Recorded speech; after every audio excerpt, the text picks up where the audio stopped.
Hello everyone, here I am at the Waverly Street Community Garden. This is a community garden that I was a member of for at least 10 years and is sort of a favorite spot in Philadelphia. And I'm no longer a member because I moved from here. I used to live right in there in that courtyard, which is really a historic courtyard. Those houses date back to about 1830, very small row houses. But it's still one of my favorite spots in Philadelphia. So I thought I'd bring you here today for Teaching Without Walls, Week 3. So a few things about week 3. So during the week 3, I've called week 3 Writing is Making and Mentoring. And so I just want to unpack that a little bit because there's a lot of pieces to that. So the first piece is really about what is writing. Writing is a compositional act, a rhetorical act, and sort of thinking about it as a way of making and creating in the world. And I think that can be a powerful way to think about what a writer does and what an author does, and has various implications, I think, for teaching as well as for learning how to write,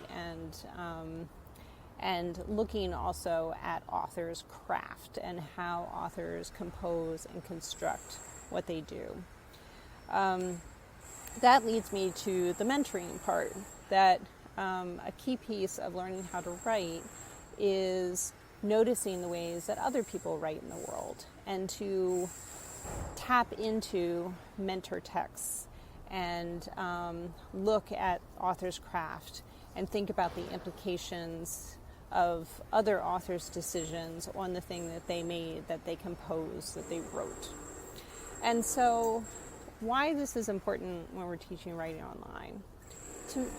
In my thinking, it's very important because, well, for one, it's actually a powerful way to teach writing online, is to support us, writers in looking and searching for mentor texts in the world and things that they're familiar with.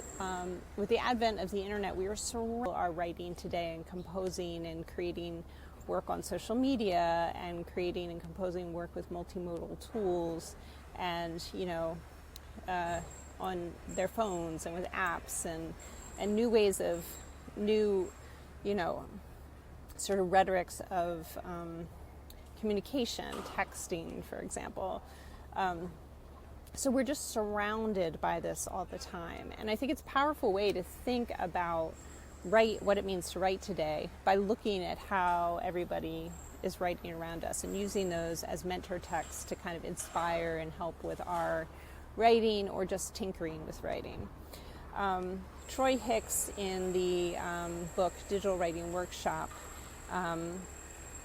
I've shared with you this week chapter 4, which is about author's craft. And he makes the argument that looking at author's craft, especially looking at author's craft in a form that you're familiar with or that you're interested in, can actually support a writer in a range of writing tasks, including more traditional or formal academic writing. So I'd like you to look at that chapter and think about what Troy's saying and think about the sort of ways that he encourages looking at multimodal texts and looking at texts online and thinking about their implications and the author's craft of that work. I also want us to be inspired by an older text by Katie Wood Ray, where she talks about the way that Colley learns to write as a young writer. And he makes a picture book. And that's because he's seen picture books in the world, and he understands what a picture book is, and he understands what it means to him as a reader, and he wants to figure out what it means for him as a writer. So he works to write his own picture book.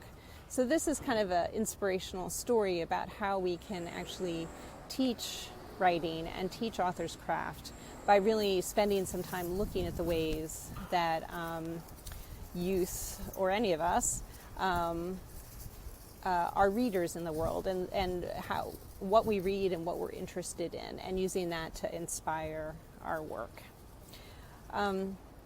So the tasks this week then are to really, someone came along and had a question to ask, so I wanted to stop and put my mask on and respond to them.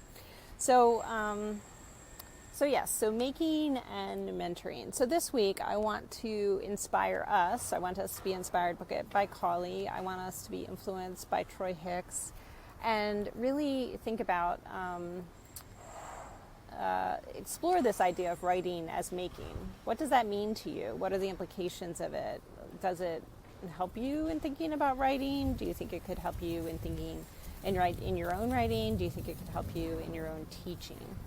And then I'd like you to sort of pick a text in the world that's interesting to you, something that is probably different than what you usually write, that is maybe uses, if you usually write with text, that maybe uses images. If you usually compose multimodally, maybe you want to try something different, like a story that's tied to a map, or that's, has a GIS location to it. Troy has also a piece that I've included about multimodal work that's very inspiring if you want to take a look at the resources that he provides and the sort of multimodal text that he interrogates. There's another piece by Cody Miller that's about thinking about social media as mentor text, and how do people communicate and create and compose via social media. And so he has some really provocative ideas. And then the New York Times has this amazing collection of mentor texts that it's been developing over the last year. And this is, it goes back pre-COVID, and includes lots of different texts that could inspire young writers, or writers in any of us, actually. So I'd like you to choose a text that you find inspiring, that you find interesting, and create something inspired by that. You don't have to replicate the whole thing. A lot of these are very long and complicated texts, but make something. Make something this week that you'd like to share with us. And I'll provide some guidelines for giving each other feedback this week. And I really encourage you to have fun with this, because I think it's powerful to sort of like get out of our ways of usually writing and trying something new. And it might not be the most successful thing in the world. It might be, but it might not be, and that's really okay. There's no really right way to do that this week. It's just about trying it. After you try it, then I want you to really start to think about, what does it mean to use mentor texts, and how can mentor texts support teaching writing online specifically? What are the ways that this could be used in your context? What are the implications for this kind of approach? And I'd like you to start a second blog post this week that's really about writing as making and mentoring, and what that means to you. And again, the blog post doesn't need to be posted until the end of next week, so you have 2 weeks to work on it. So just start it this week and gather some of your thoughts. And I'm really looking forward to hearing from you what you think are the implications for this work. Okay, great. There's a social reading too. I want to, and I'm happy to go back. I'll put a video in there about how to use hypothesis this week. And but of course, let me know if you have any questions as we get started, because I realize that's yet a new tool to try also. And finally, in terms of what you create this week, I'd like you to share it on VoiceThread, and just create your own new VoiceThread and share it, and make sure you just include your name. And if the thing has a title, please include the title so we know it. Okay, thanks so much. Hope you're all well. Bye.